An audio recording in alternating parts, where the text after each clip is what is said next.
नमस्कार, स्वागत है आपका जस्ट इंडिया में और मैं हूं आपके साथ मुस्कान। रुक करेंगे उन तमाम खबरों का जिनका सरोकार है आपसे। खबरों के प्रायोजक हैं आरोग्य मास्क लगाएं, कोरोना से सुरक्षित रहें। Oscar super speciality hospital and trauma centre, रंज किया showroom in Rohtak and Bahadurgarh. Showroom पर आएं, टेस्ट ड्राइव लें और गाड़ी बुक कराएं। वायुसेना दिवस के मौके पर अंबाला के मिंटी अग्रवाल ने युद्ध सेवा मेडल पाकर इतिहास रच दिया है। ये पुरस्कार हासिल करने वाली पहली महिला बनने पर जहां मिंटी के नाम को स्वर्ण अक्षरों में लिखा जाएगा, वहीं ये हरियाणा के लिए एक ऐतिहासिक क्षण है। अपनी बहादुरी और समझदारी के बदौलत बालाकोट एयर स्ट्राइक में अभिनंदन के संग F-16 गिराने के साथ साथ अहम भूमिका निभाने के लिए ये पुरस्कार मिला है। ये पुरस्कार उन्हें air chief marshal Rakesh Kumar Singh Bhadauria से मिला। कार्यक्रम में उनके साथ अंबाला से उनके भाई अरविंद अग्रवाल और राहुल अग्रवाल भी मौजूद रहे। बालाकोट एयर स्ट्राइक में वायुसेना के विंग कमांडर अभिनंदन वर्धमान ने पाकिस्तान के F-16 लड़ाकू विमान को मार गिराया था। उस समय महिला स्क्वाड्रन लीडर मिंटू अग्रवाल की भूमिका अहम रही। वायुसेना के रडार कंट्रोल स्टेशन पर तैनात होने पर तनावपूर्ण वातावरण में हालात को समझदारी से इन्होंने संभाला। बताया जाता है कि जब पाकिस्तानी लड़ाकू विमान ने उनके एयरबेस से उड़ान भरी और POK के रास्ते भारतीय वायु सीमा में प्रवेश करने को आगे बढ़े तो मिंटी अग्रवाल ने श्रीनगर स्थित वायुसेना एयरबेस को सूचित कर दिया, जहां विंग कमांडर अभिनंदन समेत कई जाबाज भारतीय लड़ाकू विमान के साथ हाई अलर्ट पर थे। मिंटू अग्रवाल से सूचना मिलते ही अभिनंदन ने उड़ान भरी थी। चलिए तो अगली खबर की ओर रुख करेंगे। केंद्रीय मंत्री रामविलास पासवान का पार्थिव शरीर आज सुबह करीब 9:30 बजे एम्स से उनके 12 जनपद स्थित सरकारी घर में लाया गया था। वहां प्रधानमंत्री नरेंद्र मोदी ने पासवान को श्रद्धांजलि दी। उनके साथ बीजेपी अध्यक्ष JP नड्डा और केंद्रीय मंत्री रविशंकर प्रसाद मौजूद रहे। पासवान का पार्थिव शरीर कुछ देर में प्लेन से पटना ले जाया जाएगा। वहां लोजपा ऑफिस में भी अंतिम दर्शनों के लिए शरीर को रखा जाएगा। शनिवार को पटना के दीघा घाट पर राजकीय सम्मान के साथ अंतिम संस्कार किया जाएगा।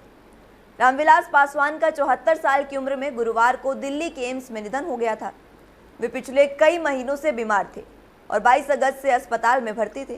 प्रधानमंत्री नरेंद्र मोदी ने पासवान के निधन पर कहा कि अपना दुख शब्दों में बयां नहीं कर सकता, मैंने अपना दोस्त खो दिया है। पासवान मोदी कैबिनेट में सबसे उम्रदराज मंत्री थे। पासवान 11 सितंबर को अस्पताल में भर्ती हुए थे। एम्स में 2 अक्टूबर की रात उनकी हार्ट सर्जरी भी हुई थी। इससे पहले भी एक बाईपास सर्जरी हो चुकी है। 1969 में पहली बार विधायक बने पासवान अपने साथ कई नेताओं लालू प्रसाद यादव और नीतीश कुमार से सीनियर थे। 1975 में जब आपातकाल की घोषणा हुई तो पासवान को गिरफ्तार कर लिया गया था। वहीं 1977 में उन्होंने जनता पार्टी की सदस्यता ली और हाजीपुर संसदीय क्षेत्र से जीते। उस समय सबसे बड़े मार्जिन से चुनाव जीतने का रिकॉर्ड पासवान के नाम दर्ज हुआ था। ग्राम गोरखपुर में परमाणु ऊर्जा संयंत्र लगाने के लिए किसानों की भूमि का अधिग्रहण करने के बावजूद उनके परिवार में किसी को भी नौकरी न देने पर पंजाब हरियाणा हाईकोर्ट ने हरियाणा सरकार को फटकार लगाई है। हाईकोर्ट ने कहा कि सरकार ने जब आजीविका ली तो कैसे नौकरी देने से इनकार कर सकती है। हाईकोर्ट ने हरियाणा सरकार को 3 माह के बीच किसानों की मांग पर निर्णय लेने के आदेश दिए हैं। हाईकोर्ट में याचिका दाखिल करते हुए प्रोमिला और अन्य ने बताया कि याचिकाकर्ताओं की भूमिका nuclear power corporation of India limited द्वारा हरियाणा सरकार के माध्यम से अधिकृत की गई थी। भूमि अधिग्रहण हरियाणा सरकार की स्वीकृति और सहमति से हुआ था। ऐसे में सरकार इस मामले में ये कहकर पीछे नहीं हट सकती कि इस जमीन का राज्य सरकार ने अधिग्रहण नहीं किया है। इससे पहले हरियाणा सरकार ने इस आधार पर दावे को खारिज कर दिया था कि राज्य सरकार द्वारा नौकरी प्रदान करना संभव नहीं है। कांग्रेस के पूर्व राष्ट्रीय अध्यक्ष राहुल गांधी की ट्रैक्टर यात्रा का जवाब बीजेपी ट्रैक्टर यात्राओं से देगी। इसके लिए बीजेपी ने 5 प्रमुख लोकसभा क्षेत्रों में ट्रैक्टर यात्राएं निकालने का खाका तैयार कर लिया है। बीजेपी कार्यकर्ता राहुल गांधी के पंजाब और हरियाणा दौरे से पहले किसानों को कृषि कानूनों के प्रति जागरूक करने के उद्देश्य से ट्रैक्टर यात्राएं निकाल रहे थे। तब पार्टी ने इनमें पूरी ताकत नहीं झोंकी थी। बीजेपी का उद्देश्य किसानों को जागरूक करने का था, लेकिन राहुल गांधी के पंजाब और हरियाणा में घूमने के बाद बीजेपी ने ट्रैक्टर यात्रा में पूरी जान लगा दी थी। मुख्यमंत्री मनोहर लाल से चर्चा करने के बाद बीजेपी के प्रदेश अध्यक्ष ओम प्रकाश धनखड़ ने ट्रैक्टर यात्राओं के कार्यक्रम को अंतिम रूप प्रदान किया है। इन ट्रैक्टर यात्राओं का नेतृत्व बीजेपी सांसद और राज्यसभा सदस्य करेंगे। केंद्रीय राज्य मंत्री राव इंद्रजीत, कृष्णपाल गुर्जर और रतनलाल कटारिया किसानों को जागरूक करने में जुटे हैं। प्रदेश के डिप्टी सीएम दुष्यंत चौटाला, कृषि मंत्री जेपी दलाल, सांसद धर्मवीर, पूर्व मंत्री मनीष ग्रोवर, पूर्व मंत्री विपुल गोयल और पूर्व मंत्री कविता जैन और राजीव जैन ने भी किसानों को जागरूक बनाने का बीड़ा उठा रखा है। केंद्र की मोदी सरकार हो या फिर हरियाणा की खट्टर सरकार, पहले से ही कृषि कानूनों को लेकर किसानों का विरोध झेल रही है।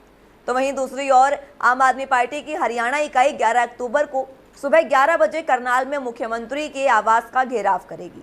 बताते चले कि डॉक्टर सुशील गुप्ता का कहना है कि केंद्र के मोदी सरकार की तरह हरियाणा की खट्टर सरकारें भी किसानों की विरोधी हैं।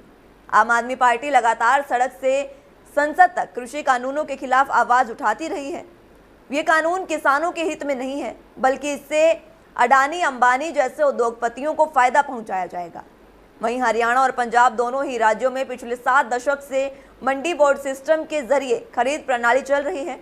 हरियाणा कृषि विपणन मंडल अनाज मंडियों में किसानों की फसल आड़तियों के जरिए न्यूनतम समर्थन मूल्य पर खरीदने की प्रक्रिया को सुचारू करता है। गौरतलब हो कि इसकी अगुवाई हरियाणा में आपके सह प्रभारी और राज्यसभा सांसद डॉक्टर सुशील गुप्ता ही करेंगे। राष्ट्रीय जन औद्योगिक व्यापार संगठन के प्रदेश संयोजक गुलशन ढंग और शहरी अध्यक्ष सुमित सोनी ने हांसी में व्यापारी की बीच सड़क जिंदा जलाने और उससे 11 लाख लूट और इसी के साथ हरियाणा में लगातार बढ़ते अपराध को लेकर सरकार पर निशाना साधा है। उन्होंने इसे प्रदेश में महाजंगल राज का उदाहरण बताया है। गुलशन ढंग ने कहा कि प्रदेश में कानून का नहीं बल्कि अपराधियों का शासन है। उन्होंने कहा कि हांसी में एक व्यापारी को 20 सड़क पर जिंदा जलाने और उससे 11 लाख लूटने की घटना प्रदेश में महाजंगल राज का एक प्रमाण है। लोगों की जान माल लूटी जा रही है और सरकार हाथ पर हाथ धरे बैठी है। आखिर प्रदेश के लोग खौफ के साए में कब तक बचेंगे? सरकार बिगड़ती कानून व्यवस्था पर मौन साधे हुए बैठी है और हरियाणा प्रदेश की कानून व्यवस्था भगवान भरोसे चल रही है। वहीं व्यापार संगठन सरकार से मांग करता है कि अपराधियों को जल्द से जल्द गिरफ्तार करें और उनको कड़ी से कड़ी सजा दिलवाई जाए, अन्यथा व्यापार संगठन किसी भी स्तर का आंदोलन क्यों न करना पड़े उससे पीछे नहीं हटेगा। और उन्होंने कहा कि यह आंदोलन प्रदेश स्तरीय होगा। प्रदेश का व्यापारी सड़कों पर आ जाएगा। कानून व्यवस्था की भयावह स्थिति लगातार बिगड़ रही है और इस जघन्य अपराध से कानून व्यवस्था की दुखद कहानी साफ साफ दर्शाती। चलिए तो अगली खबर की ओर रुख करते हैं। नगर परिषद में सियासी खींचतान लगातार जारी है। प्रधान समर्थित 2 पार्षद कर्मवीर मोना और राम मेहर ठेकेदार, जिनके खिलाफ कार्रवाई के लिए स्थानीय निकाय विभाग के पास फाइल गई है, उसमें नगर परिषद प्रधान विरोधी पार्षदों ने प्रधान और सरकार के इशारे पर जानबूझकर कार्रवाई में देरी के आरोप लगाए हैं। गुरुवार को 13 पार्षदों ने एक निजी होटल में मीटिंग की, जिसके बाद प्रेस कॉन्फ्रेंस करते हुए पार्षद जिले सिंह जागलान, प्रवीण बेनीवाल, पूर्व प्रधान विनोद अंसारी और अन्य पार्षदों ने कहा कि पार्षद राम मेहर ने जमीन पर अतिक्रमण किया हुआ है, जिसकी जांच हो चुकी है और जिला नगर आयुक्त उनके खिलाफ कार्रवाई के लिए रिपोर्ट निदेशक को भी भेज चुके हैं। लेकिन बावजूद इसके अभी तक उनकी सदस्यता रद्द नहीं की गई है, जबकि जनवरी में नरवाना में पार्षद कृष्ण मौर्य के खिलाफ भी इसी तरह के आरोप थे। उनकी सदस्यता को तो तुरंत खत्म कर दिया गया था।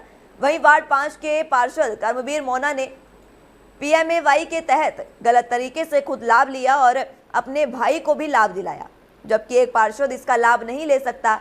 उनके खिलाफ भी कार्रवाई के लिए निर्देशक को रिपोर्ट भेजी हुई है, लेकिन उनके खिलाफ भी कोई कार्रवाई अभी तक नहीं हुई है। वहीं वार्ड 6 के पार्षद उप प्रधान सुभाष जांगड़ा, जो एक मामले में जेल में है और उनका मामला विचाराधीन है, उन्हें भी सजा नहीं हुई है। इसके बावजूद उनकी सदस्यता रद्द करने के लिए प्रशासन रिपोर्ट मांग रहा है। पलवल जिला रेड क्रॉस सोसाइटी द्वारा पुराना कोर्ट के परिसर में आज नशे की लत विषय को लेकर 1 दिवसीय सेमिनार का आयोजन किया गया। सेमिनार के मुख्य वक्ता डॉक्टर मुकेश कुमार ने युवाओं को जागरूक करते हुए कहा कि मादक पदार्थों के सेवन से शारीरिक, मानसिक और आर्थिक नुकसान होता है। नशा हमारे समाज और देश के लिए घातक है, इसलिए युवाओं को नशे से दूर रहना चाहिए और नशे के प्रति युवाओं को जागरूक भी करना चाहिए। इस मौके पर युवाओं को नशे से दूर करने की शपथ भी दिलाई गई। मौके पर वरिष्ठ समाज सेवी डॉक्टर बीबी कथुरिया, रेड क्रॉस सोसाइटी के प्रोग्राम अधिकारी महेश मलिक, सदस्य विक्रम सिंह यात्री, नीतू सिंह और वॉलंटियर्स मौजूद रहे। स्टेप पे हम ये कोशिश कर रहे हैं कि नशे की तरफ हमारा ये यूथ जो है वो ना जाए। डिप्रेशन, लोगों में डिप्रेशन बहुत ज़्यादा हो रहा है और एक हमारे संस्कारों की कमी हो रही है। हम जो पेरेंट्स हैं अपने बच्चों को उतने अच्छे संस्कार नहीं दे पा रहे हैं शायद, जिससे उनकी प्रवृत्ति माँ बाप के कामों में ना होके नशे की ओर ज़्यादा बढ़े। इस सेमिनार का जो मुख्य उद्देश्य है, जो हमारा युवा वर्ग है नशे की लत पड़ चुकी है, उन्हें जागरूक करना है ताकि वो अपने समाज, अपने परिवार, अपने भाई बंधुओं को आगे जाकर अपना जागरूक करें और नशे से हम अपनी आने वाली युवा पीढ़ी को बचा सकें। खबर कुरुक्षेत्र से है, जहां शाहबाद उपमंडल की लाडवा रोड पर केनरा बैंक के नजदीक शराब पीते हुए दो दोस्तों में कहासुनी हो गई, जो देखते ही देखते इतनी बढ़ गई कि एक ने दूसरे पर पत्थर से वार करना शुरू कर दिया, जिससे CIA 2 लांगरी का काम करने वाला ढेर हो गया। हालांकि ये पूरी वारदात CCTV में कैद हो गई, जिसकी फुटेज पुलिस खंगाल रही है। मौके पर कुरुक्षेत्र के SP राजेश दुग्गल, शाहबाद के DSP आत्माराम, थाना प्रभारी देवेंद्र कुमार अपनी टीम के साथ घटनास्थल पर पहुंचे और जांच का कार्य शुरू कर दिया है। वहीं कुरुक्षेत्र से CIA का स्टाफ भी मौके पर मौजूद रहा। CCTV की फुटेज में दोनों के बीच हो रहे झगड़े की तस्वीरों को देखकर कातिल की तलाश में स्थानीय पुलिस जुट गई है। खबरों के प्रायोजक थे Pramod trading company, tiles, sanitary ware, Ghanipura, Jhajjar road, Rohtak. Asian colour coated Ispat limited. Be Fast Fit, India's fastest growing fitness chain, now at Rohtak D Park. Corona महामारी से लड़ने के लिए आरोग्य मास्क लाया है आपके लिए सबसे आधुनिक मास्क। इसके साथ ही आपको मिलेगी आधुनिक PPE किट, वो भी बहुत ही सस्ते रेट पर।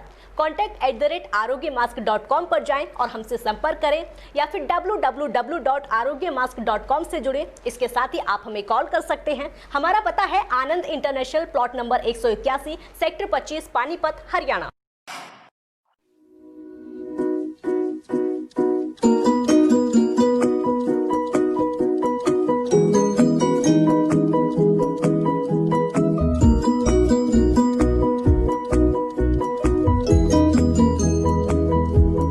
मेडिफिल इंटरनेशनल, 7 शीतल कॉम्प्लेक्स, सुभाष नगर, रोहतक।